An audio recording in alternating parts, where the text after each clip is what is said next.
Asante sana mtazamaji kwa kuendelea kwa shabiki wetu nambari moja. Hizi ni habari za michezo na burudani. Tuanzie hapa Mwanza.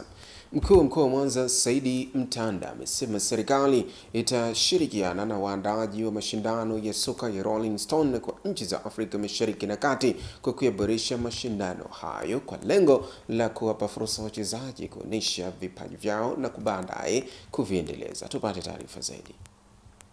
Kwenye uwanja wa shule ya sekondari Nsumba wilayani Nyamagana, mkuu wa mkoa wa Mwanza Saidi Mtanda akihitimisha mashindano hayo amesema serikali itafanya kila jitihada mashindano yajayo yawe na ushindani zaidi. Na sisi tunachoweza kusema ni kwamba mwakani tutakusaidia ili mashindano ya nchi nyingine waweze kuja hapa Mwanza, kwa sababu Mwanza ndiyo kitovu cha nchi ya maziwa makuu. Kwa hiyo watakapofika hapa kutoka Burundi, kutoka Uganda, kutoka Kenya, kutoka nchi jirani ya Rwanda, kwa hiyo mashindano yatakuwa ni mazuri zaidi, lakini pia yatakuwa ni mashindano ya East Africa kweli kweli.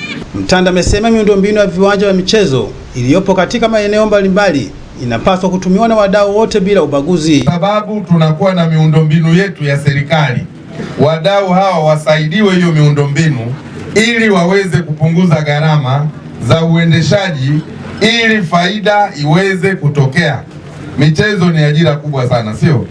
Tunaona sasa hivi nchi yetu mhamasiko wa ligi kuu ni mkubwa, ligi daraja la kwanza, ligi ya wanawake, lakini historia inaonyesha mkoa wa Mwanza ni kitovu cha michezo katika Jamhuri ya Muungano wa Tanzania. Mkurugenzi wa taasisi ya michezo ya African Sports Youth Park, Hamisi Selemani, ambayo ndiyo imeratibu mashindano ya Rolling Stone mwaka 2025, amesema malengo ya michuano hiyo yamefikiwa kwa kiasi kikubwa na kuahidi kuyaboresha zaidi msimu ujao. Mtanda kwamba ameahidi kutusupport kwa mwakani aweze kufanyika kwa ukubwa zaidi. Sasa kama mkuu wa mkoa ameahidi kusupport afanyike kwa ukubwa zaidi, tafasiri yake nini? Tafasiri yake ni kwamba tumefanikiwa msimu huu, lakini msimu ujao tutafanya vizuri zaidi ya msimu huu.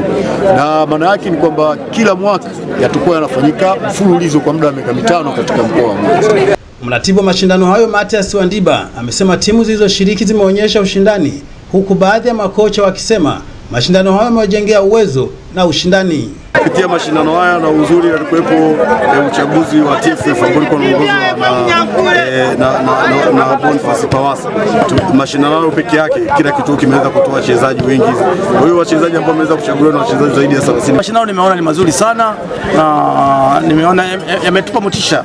Kwanza yamewapa watoto hamasa kwamba kumbe wanatakiwa waende wakajiandae vizuri. Wazazi waone kwamba hizi fursa kwa watoto wao, basi watupe fursa kutukubalia watoto wao tuje nao ili waweze kuonyesha uwezo wao katika mashindano kama haya. Mashindano hayo yaliasisiwa mkoani Arusha na mdau wa michezo alimtumwa mwaka 2000, yamekuwa yakifanyika Arusha, lakini mwaka huu 2025 imefanyika mkoani Mwanza chini ya taasisi ya African Sports Youth Park, yakizishirikisha timu 14 zenye wachezaji walio chini ya umri wa miaka 15, 17 na 20, na washindi wamezawadiwa kombe, jezi na medali. Wilson Elisha, Star TV, Mwanza.